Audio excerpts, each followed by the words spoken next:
Everyone, मैं कमलेश्वर शर्मा आप सभी का अपने इस यूट्यूब चैनल पर स्वागत करता हूं। मैं आज आपके साथ शेयर कर रहा हूं हिंदी माध्यम के विद्यार्थियों के लिए कक्षा 10वीं इकाई 1 दो चरों वाले रैखिक समीकरण और उन समीकरणों के ग्राफीय विधि से हल, ये आज का विषय रहेगा। तो आज इस टॉपिक में, इस वीडियो में मैं आपके साथ दो क्वेश्चन शेयर करूंगा। वो दोनों ही बहुत ही महत्वपूर्ण हैं क्योंकि प्रारंभ है इस इकाई का।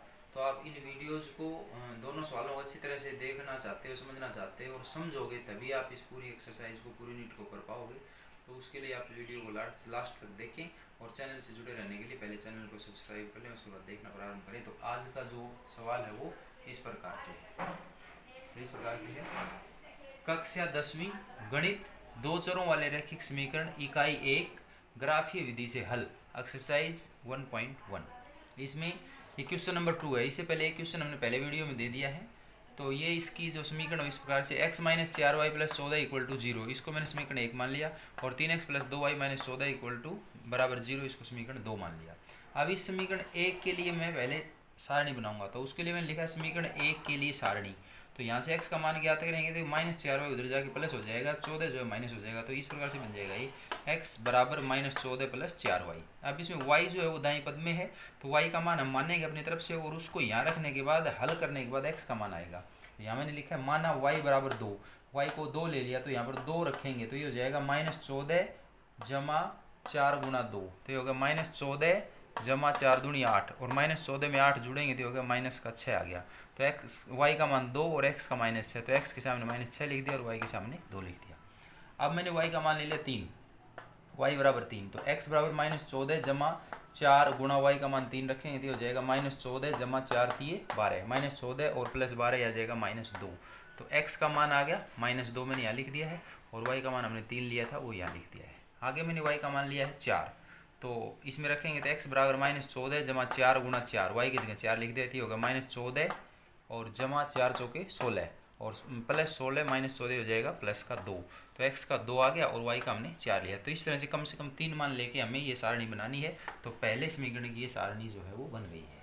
अब मैंने आगे ये समीकरण 2, इसके लिए सारणी बनाएंगे। तो ये मैंने लिखा है समीकरण 2 के लिए सारणी। समीकरण 2 ये है, इस 2 में मैंने y का मान ज्ञात किया है, क्योंकि 2 में y का मान ज्ञात करने के लिए 2 भाग में आएगा, तो 2 से थोड़ा आसान रहेगा। यदि x करोगे तो 3 आएगा, तो उससे थोड़ा सा डिफिकल्ट हो जाएगा। तो वो वैसे आपके ऊपर डिपेंड है, आप y x कुछ भी कर सकते हैं। तो मैंने यहाँ y का मान ज्ञात किया, तो y बराबर हो गया, यहाँ से देखेंगे अभी 14 उधर गया, प्लस का हो गया, और 3x माइनस का हो गया, और ये जो 2 उसके भाग में आ जाएगा। तो y बराबर 14 - 3x/2 ही बन जाएगा। अब इसमें x का मान दाईं तरफ है, तो x का मान हम मानेंगे, और उसको रखने के बाद, हल करने के बाद जो मान आएगा वो y का होगा। तो यहाँ मैंने लिखा है माना x बराबर 2, x को 2 ले लिया, तो y बराबर 14 - 3 × 2, x की जगह 2 लिख दिया, ये हो गया /2। तो 14 - 3 दूनी 6/2, 14 में 6 गया तो 8/2, और 8 को 2 से भाग करेंगे तो 4 आ गया y का मान। तो y का मान 4 लिख दिया, x का मान 2 माना तो 2 लिख दिया खाने में। आगे मैंने x बराबर 4, x को 4 मान लिया, तो y बराबर 14 - 3 × 4, x की जगह 4 लिख दिया /2, तो होगा 14 - 3 = 12/2, और 14 में से 12 घटेगा तो 2/2, और 2 को 2 से भाग करेंगे तो 1 आ गया। तो y का मान आ गया, x का हमने 4 माना था, तो x के खाने में 4 लिख दिया, y के खाने में 1 लिख दिया।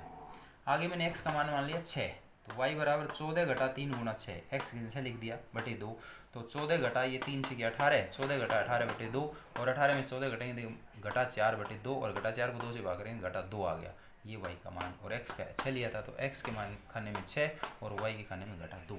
तो पहले जो सवाल है उसकी दोनों समीकरण हमने बना लिए हैं। अब एक सवाल और लेऊंगा मैं, और उसके दोनों सारणी बनाऊंगा इसी की तरह दोनों सारणी, और फिर इसका ग्राफ से आगे हम हल करेंगे। तो मैं आगे लिखा क्वेश्चन नंबर 3, इसके दोनों समीकरण है x - 2y = 5, इसको समीकरण 1 मान लिया, और 2x - 4y = 10 = 0, इसको समीकरण 2 मान लिया।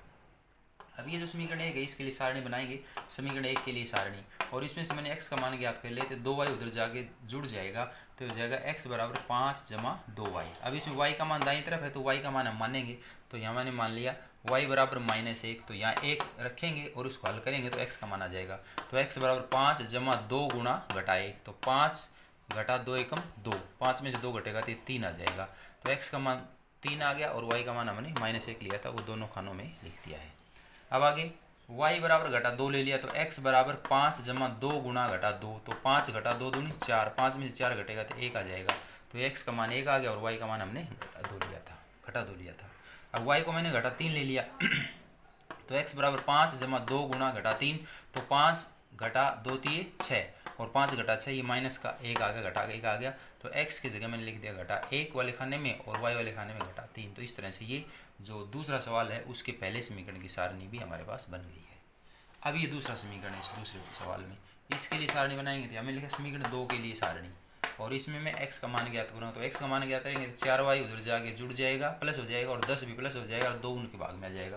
तो x बराबर 10 जमा 4y बटे 2।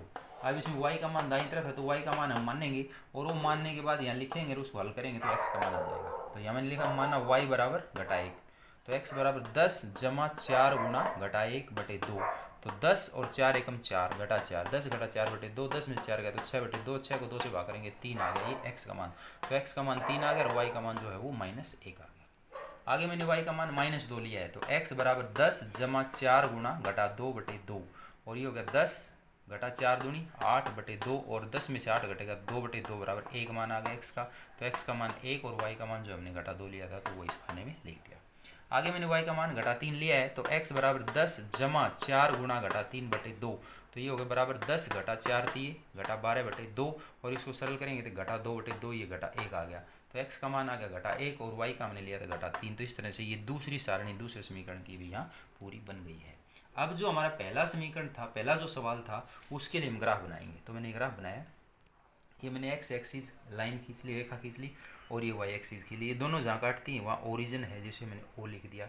अब इस O से इधर x पर ये x की धनात्मक संख्याएं 1 2 3 4 5 6 7 आप देख रहे हैं, और इसके बाईं तरफ ये सारी की सारी x की ऋणात्मक संख्याएं घटा 1 घटा 2 घटा 3 घटा 4 घटा 5 और घटा 6, और y पर ऊपर की तरफ y की सभी धनात्मक संख्याएं हैं 1 2 3 4 5 6 7 8, और ये समान दूरियों पर लेंगे, ऐसा ध्यान रखें आप।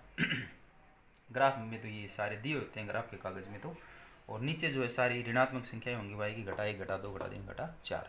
अब जो है मैंने इसको क्या किया है, अब देखेंगे यहाँ इसको x लिख दिया, इसको y लिख दिया। तो आ जाए यहाँ पहले सवाल में देखें, यहाँ पहले सवाल में इसकी पहली सारणी ये है, इसमें x और y के मान ही है, x के मान है y के मान है। तो x का मान है पहला घटा 6 और y का 2, तो यहाँ देखेंगे हम घटा 6 x का यहाँ है और y का 2 यहाँ है, तो यहाँ से 2 की डायरेक्शन यहाँ 6 की दिशा दोनों यहाँ मिलेंगे, तो यहाँ बिंदु लगा के मैंने यहाँ एक गोला लगा दिया है, और ये होगा घटा 6 और 2 पहला बिंदु आ गया।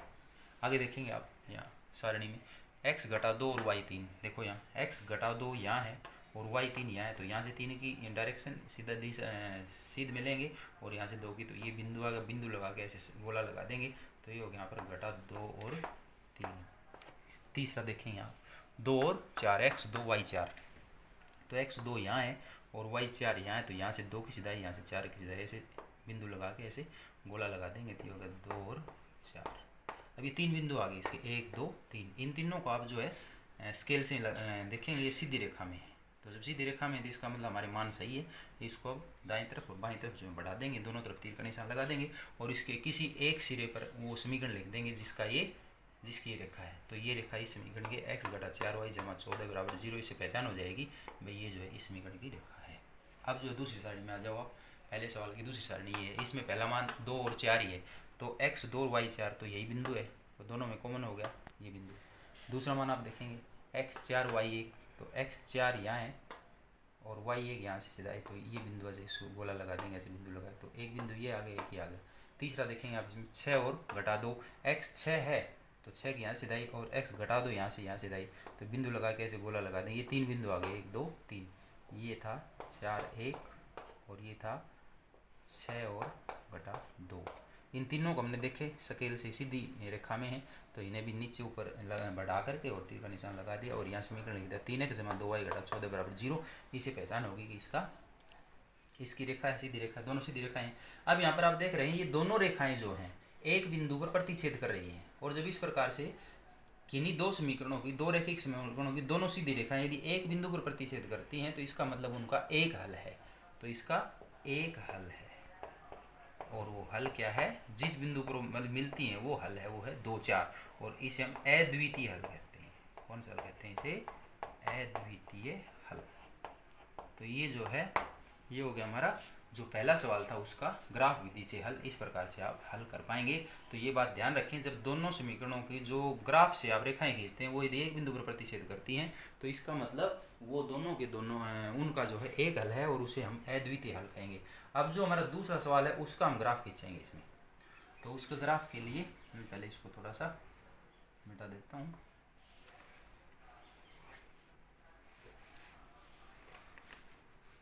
तो वो देखेंगे अब आप।